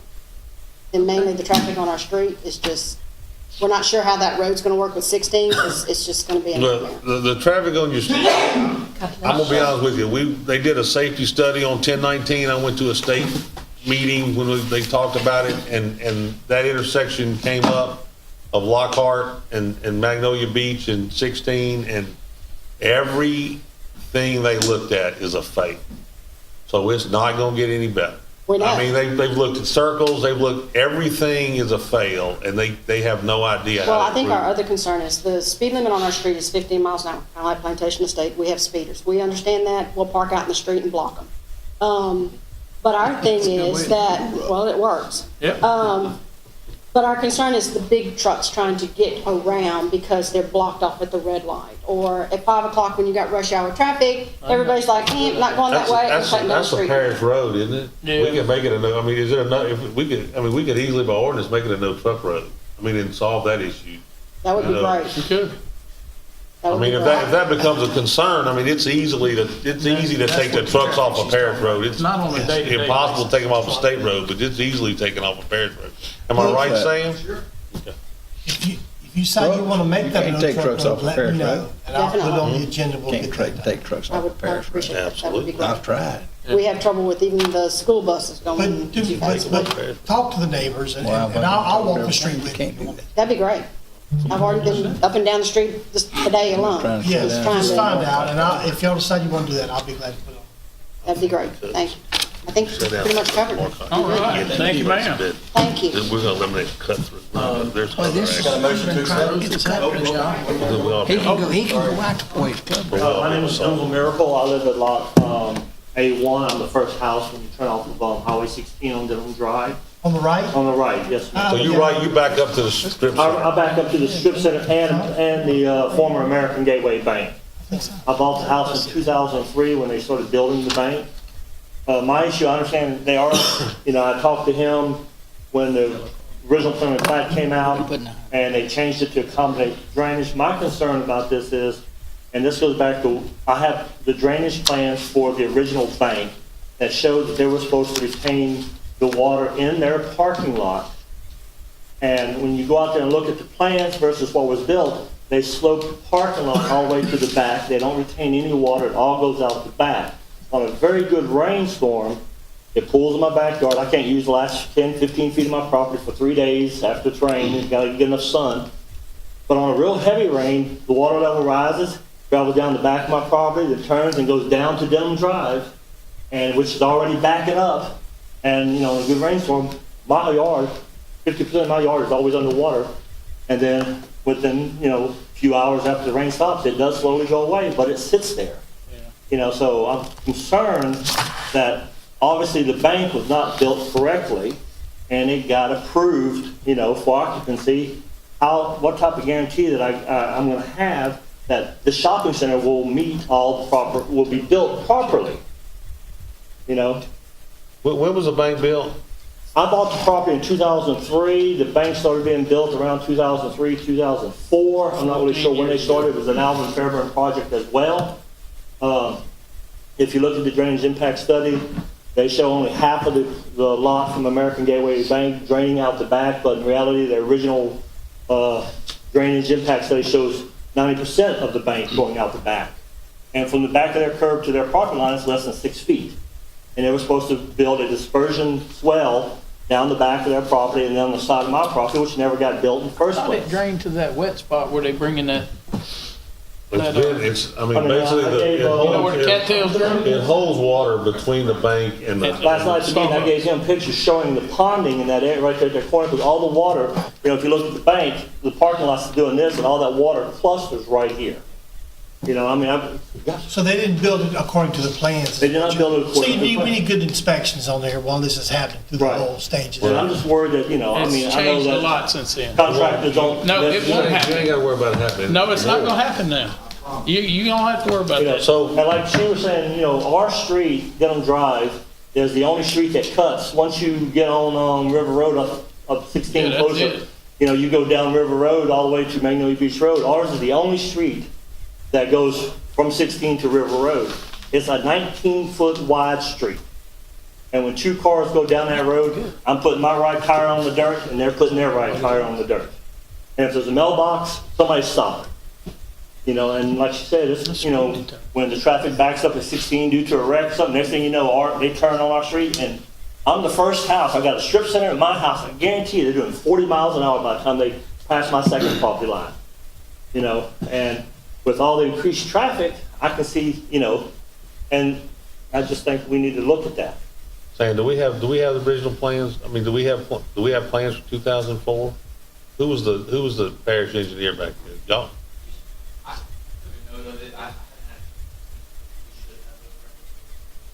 I mean, the reason I'm saying, because, I mean, if you go look at like the first guarantee in Watson, and they did stormwater retention in the parking lot too, and you see it puddles at one side of the parking lot, but the ground around it is so high that held it. You know what I'm talking about? I mean, I'm wondering if the ground, that area around it, they never finished building up. You know what I'm? It's possible. We'll take a look at it, but I think even with the issue, It's gonna cure it. I'm just, but I wanted to make sure that it comes to y'all's attention.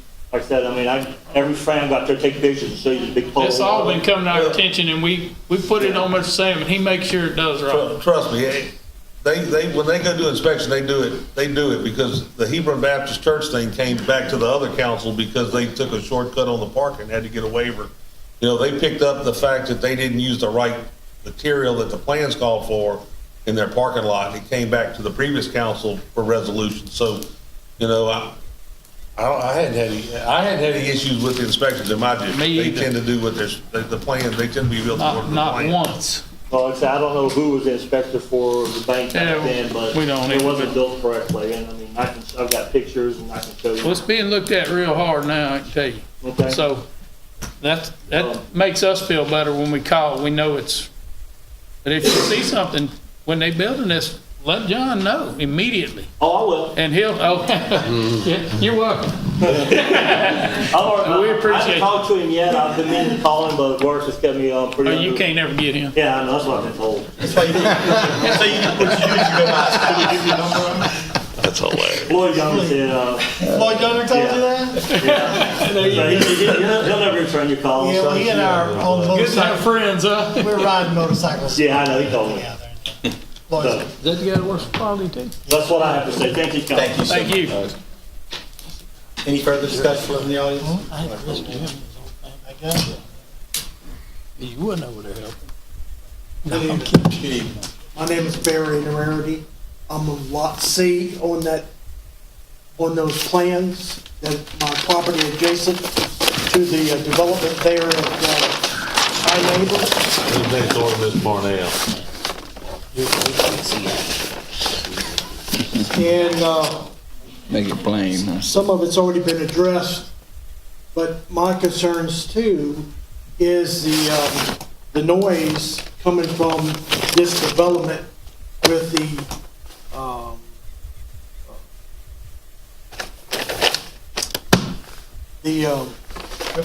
Equipment? can't think of the name of it. Our neighbor. The garbage bins. Okay. We already have a problem with McDonald's, Raising Cane's, and Starbucks with their dumpsters being, trucks coming through there at 2 or 3 o'clock in the morning and waking us up at night, okay? I called the 3 companies and waiting for some of them to get back with me on it. Because I brought it up yesterday at the planning commission, and they said, well, have you talked to these companies? And I said, no, I haven't talked to them about it. I called and talked to Waste Management, and they said, talk to the companies. Because it's an arrangement between these companies and Waste Management as to when they would come by and pick the trash up. And these trucks make a lot of noise when they're dumping them big old dumpsters on those trucks. Here, my property backs up to this second phase of this development, which I'm worried about any dumpsters being behind that building, That's where they're gonna be. between that building and my property, which would be about 25, 30 feet.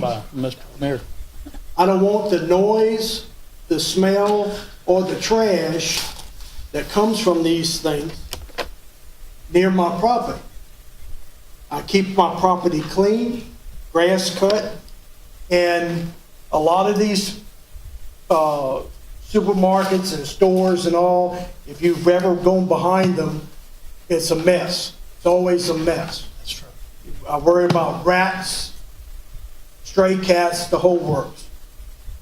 So I talked to Sean with Alvin Fairborn about maybe putting the dumpsters in a different location near the pond, in a central location, instead of behind these buildings. The development up there in Watson with the Walmart and that development up there, they have a strip for retail stores, and I rode back behind that, and you would see what I'm talking about. If they put dumpsters back behind there, 25, 30 feet, okay, you got an 8-foot fence, but then the people's property living behind there has to put up with all these trucks coming and going at all nights of the hours, or early in the morning, late at night. And we don't want that. We're satisfied with the field behind there. Used to raise cattle back there. Now the Satchers have sold that property, and occasionally they harvest the hay from it. Also, the development would put a lot of light on our property, and that's something that we're not willing to put up with either. We can already get enough light from McDonald's, Raising Cane's, and Starbucks over that area that I don't need a yard light. So if they do more than that, I'm gonna have to put, something heavier than curtains on my windows at night. So there's a lot of issues with this development that needs to be addressed. Maybe some kind of other lighting that's directed away from the neighborhood. That would still light up the parking lot.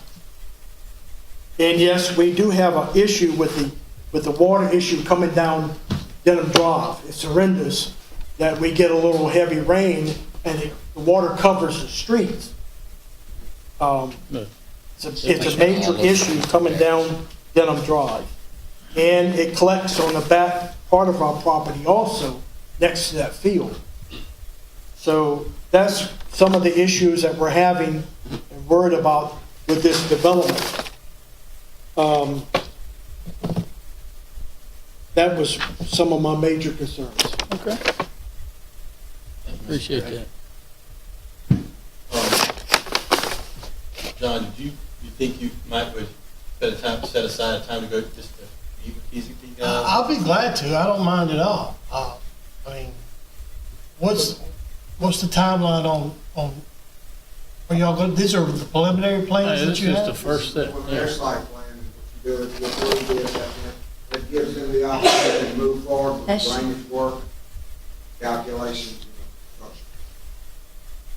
Well, Sean, can you make? I mean, if you move forward, can you make sure you address lighting on the back of side of this? Because I've got other people complaining about lighting, and I know that if you could just I mean, because it's the back of that property, and you don't need to shine light on theirs. Just need enough I for mean, security. can is you all address need. that Yeah. for me? Absolutely, and I've actually forwarded all the comments that we've received to the owners and to the architects. Uh-huh. We're going to do everything we can to accommodate them. As he mentioned, we talked about putting the dumpsters over by the pond. You think that's a possibility? I believe so. I wouldn't see why not. At the very least, wherever we put it, we're going to use like a masonry wall around it.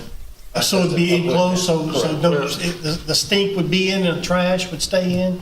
Better than Somewhat. a typical. I have another question. On that back between, is there going to be a fence between his property and the back of the strip mall? Correct. Okay. Absolutely. And there'll be a width there for a car to drive, correct or no? Correct. How wide is that? I believe it's around 20 feet. Okay, will it be obstructed by air conditioning units or will it, or no? No, I mean, and that's one of the things that the review engineers will look at to make sure that the access isn't impeded. Okay. I mean, I'm just trying to, because these are things I've seen shopping centers, like they say, that just, it's a rat's nest back there. Well- And then they don't get used because of a Yeah, but right now, that property was owned by the Satchers that live down the street, and they sold it to a high neighbor. And so the previous owner that I bought my house from, he would cut behind his property line into the field about 40 feet. Since I bought it in 2001, I keep that cut, all right? I keep that grass cut. It looks better, and it keeps the rats that's out in that Yeah, field, rats, yeah. you know, Them big old. from being Sure. up to my fence. This one would be concrete, so Yeah, they're gonna have to find somewhere else to live. is it concrete asphalt, John, or? Okay, one of the two. Now, the development up in Watson, they have an 8-foot fence on the property line. I went and looked at it, and from there, it's a dirt ditch. Then the concrete for the drive of this unit. I'm worried about, too, water coming through there, washing that dirt out of there alongside that fence. Instead of it being concrete, it would be a better job of it. Shouldn't have a whole lot of running water, because it's gonna be all caught on site and underground to the retention pond. So But let's, in the discussions, you said you would Yeah. have. Let's go see, yeah. And this is the preliminary vote, so, It's I just just site think we plan. should just move forward on this, and, I mean, it's just the preliminary. Thank you, Mr. Perry. And we can, you can adjust concern, you can bring the concerns up to the engineers too, okay? And then apparently he's on board to send them to the owners of high neighbor and the Absolutely. developments. Yeah, That's we're how gonna you talk work. to developers. If you work it all out, or as much as you can with them ahead of time, They can come then down and come to some type. it belays some of your concerns. Thank you. Yes, sir, thank you. Any further discussion from the audience? Any further discussion from this council? If not, any motion to accept? In your district, John. Yeah, I'll make the motion. I'll Motion second. by Mr. Watson, second by Mr. King. Ms. Sanders, call the vote. Mr. Ard? Yes. Mr. Wascom? Yes. Mr. Garlinghouse? Yes. Mr. King? Yes. Mr. Harris? Yes. Mr. Talbert? Yes. Mr. Lobel? Yes. Mr. Mack? Yes. Okay, guys, the next on your agenda was canceled also. The next one that we will deal is Middlebrook Place first filing. This is also in Mr. John Wascom's area. It's a recommendation of the Livingston Parish Planning Commission to approve the preliminary plat for Middlebrook Place first filing. All right. Billy, I asked you earlier if it's gonna be one filing or two, and I thought you said one, but they left a place to expand if they needed to in the back, didn't they? It's this one. That's not really that big, there's some adjacent properties, they'll need a right away, if they need to tie in or make interconnectivity between properties. My knowledge is all. Okay. Y'all done a drainage impact study on this yet? Or y'all just this preliminary? What's your calculations on the pond size? What do you think they'll hold? 10-year, 25-year, 100-year? You gotta do a little survey work, I really got to say, couldn't say, I mean, I think we calculated, we got 15 acres of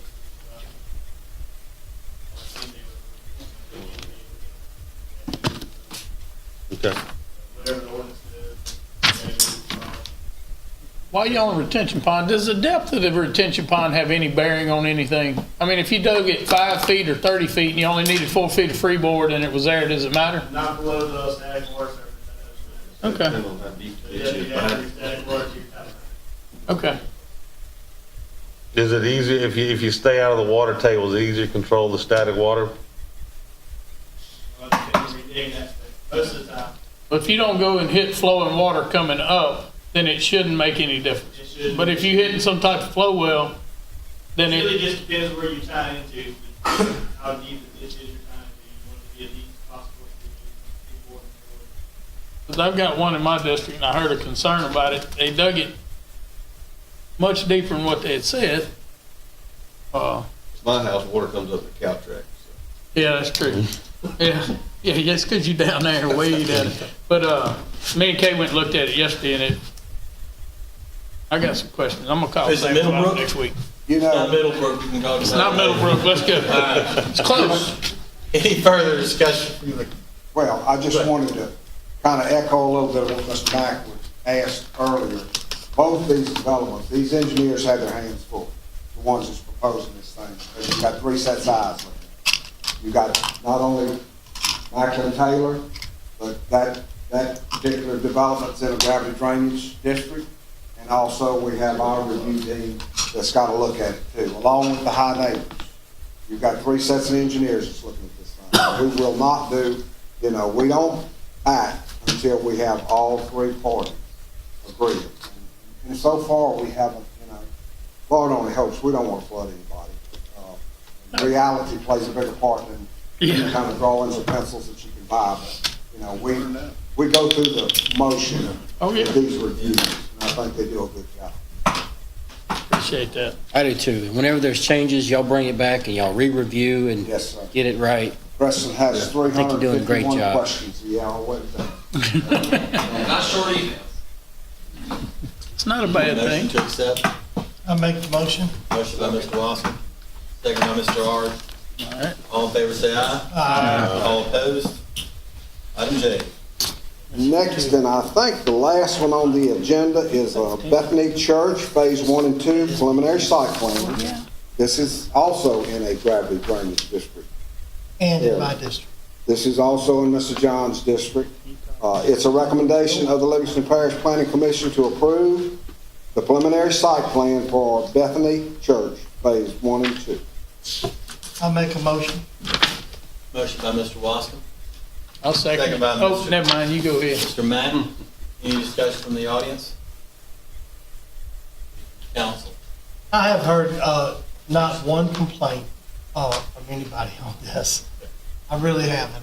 No one has called and said anything about this. Amen. Awesome. Worried about the other. Ms. Sandy, would you call the vote, please? Mr. Ard? Yes. Mr. Wascom? Yes. Mr. Girlinghouse? Yes. Mr. King? Yes. Mr. Harris? Yes. Mr. Talbert? Yes. Mr. Lobel? Amen. Yeah. Mr. Mack? Yes. Thank you, Mr. Sandy. I think that, I didn't miss anything. You probably did all that long, man. Hey, you want to handle all these trailer waivers while you're up there? We're going to do these Come on. all at one time. Item 19, request for waivers intended for the allowance of permitting due to the restriction of Livingston Parish Ordinance Number 17-22, Section 13-46.1. Prohibition and restrictions of use for mobile and manufactured homes to be placed in a named subdivision for the intent of on-site custom-built single-family homes. We can do all these together, Mr. Moody? Absolutely. I have 2 on this list that are in my district, and I am sure they're good. I have one. Mine's good. Yeah, Mine's good. I went and looked at mine. I'm going to Mine's start at good. the top, I'm going to read these, all right? I don't think that's necessary. Rodney McAllister, District 3, in Mr. King's district. Yep. Audubon looked at it. Village, Yep. 11265, Blue J Lane, Dental Springs, Louisiana, 70726. Dylan Viola, District 5, Councilman Harris's district. Jean Place, 136 Genry Place. Genry Place. 13669 General Drive, Denham Springs, Louisiana, 70726. Janet Richard, District 7, this is in my district. It's Colonial Acres, 13116 Buddy Ellis Road, Denham Springs, Louisiana, 70726. Also another property she's waiting for this waiver so she can get an address on the same. It's Colonial Acres, address to be determined once the waiver is given, on Buddy Ellis Road, Denham Springs, Louisiana, 70726. Todd, was it? Yeah. Schlegelmeyer. Schlingemeyer. And that's, I didn't do too bad. Huh? No, you got pretty Yeah. That's in Mr. Lavelle District. It's on Wall Acres, 24788, LA Highway 42, Holden, Louisiana, 70744. And Lisa Batto, District 9, that's in Mr. Mack's district. The Poche Subdivision, 30168 Willow Lane, Hammond, Louisiana, 70403. Any discussion from the audience? Any further discussion from council? If not, Ms. Sandy, would you call the vote? Mr. Ard? Yes. Mr. Weissman? Yes. Mr. Grillinghouse? Yes. Mr. King? Yes. Mr. Harris? Yes. Mr. Talbert? Yes. Mr. Lavelle? Yes. Mr. Mack? Yes. Item 20, board reappointments for Gravity Drainage District Number 6, Mr. Mack. Yes, thank you for this opportunity. We're so excited to get the Gravity Drainage District kicked off in our area. And, Gravity Drainage District 6 was actually established, I think, a term or two before us, and being the case, that's why, even though we appointed some members recently, we need to reappoint. Some have expired. So anyway, I'd like to reappoint Jody Purvis, Mr. Troy Wagner, and Mr. Don Bernard, Gravity Drainage District 6. We're going to be working. Where's that at? Is that in Holden, maybe? Man, I can tell you exactly where it is. Gravity Drainage District 6 goes from Tangipahoa Parish. The south border is I-12. And then I guess you could say the west border is, what you got there, Jeff Ward, West Coyo Creek. And then all the way to the St. Helena line. It's a really big. And they need funding. One bigger. We need funding. Need funding. We definitely need funding. Oh, yes. And I appreciate all of y'all's help in helping us get these established out there. And it's extremely jealous when you drive down that interstate and you see that canal and there's a cleared right of way on the side of it, all sprayed, the weeds. Looks like they've been mowing it with a lawnmower. They have. It's so pretty. And, when you ride by ours, it's, you can't even tell, it just looks like woods. It's just trees. I wonder if there is a ditch there. You wonder if it's a canal. And I just think that Goats out there. if we can get this going, maybe not tomorrow, but 5-10 years from now, man, It'll change. life is going to be Saying great. y'all qualify, how'd that qualify, who handles the qualification of those things for the election? What do you mean by that? I don't understand that question. I mean, they're on the ballot. I mean, is that automatically put on the ballot, or somebody got to go to? We did all of that already, and it's all approved, and to the best of my knowledge, it is on the November ballot. And we're going to be promoting that heavily here in the next, we wanted everybody to go ahead and take their vacation. We're going to be promoting it heavily here in September and October, but it is on the November ballot. It was a topic of discussion at the Livingston Parish Republican Executive Committee the other night. Yep. Huh. Great. That's good. It's going to be good. The more you talk Yes. about it, the more people know. Yeah. Motion by Oh, Mr. wait, you John. got a finger up. What was his name? I made the motion, right? Yes. Motion by Mr. Do you need to read anything? That's the finger up? He and I got Yeah. into a I'm so heated sorry, but discussion. just to clarify for agenda item 19 for the mobile home prohibition waivers, who made the motion in a second? We didn't get that. I made the motion, Scooter made the second. There you go. That's what it was. Perfect. Awesome. That's close When you enough. go back through your minutes, you can fix it if it's I was wrong. watching Ramsey 17. You can look around. All right, motion by Mr. Mack. Oh, did you make a I need to make a motion to reappoint those 3 members. Okay, and they are? He said. Yeah. He read. Jody, Troy, and Don. Yep. Gotcha. All right, motion by Mr. Mack, second by Mr. Ard. Any discussion from the audience? Further discussion from the, all in favor say aye. Aye. All opposed? District Attorney's I can't report. talk. Nothing tonight. Oh, yeah. 22, committee reports. Ordinance Committee, I know you set the meeting. We have, yeah, and there's two items going to be on there. One's the roads, and another one that is going to be good for Livingston Parish is that minor subdivision ordinance modification. And I'm excited and anxious to talk to y'all about that and introduce those and decide as a group if we think that those changes are good for Livingston Parish. And, so that is going to be 3 weeks from tonight. Looking forward to hearing what y'all come up with. Yeah, and August 3rd. August the 3rd, and everybody should, I think everybody will be back off vacation. 6 o'clock is good if it's good for everybody else. And once again, if something comes up, and you can't make it, then you don't have to come. Well, Bubba don't chop his leg off between now and You talking about me again? Yeah, he is. Finance.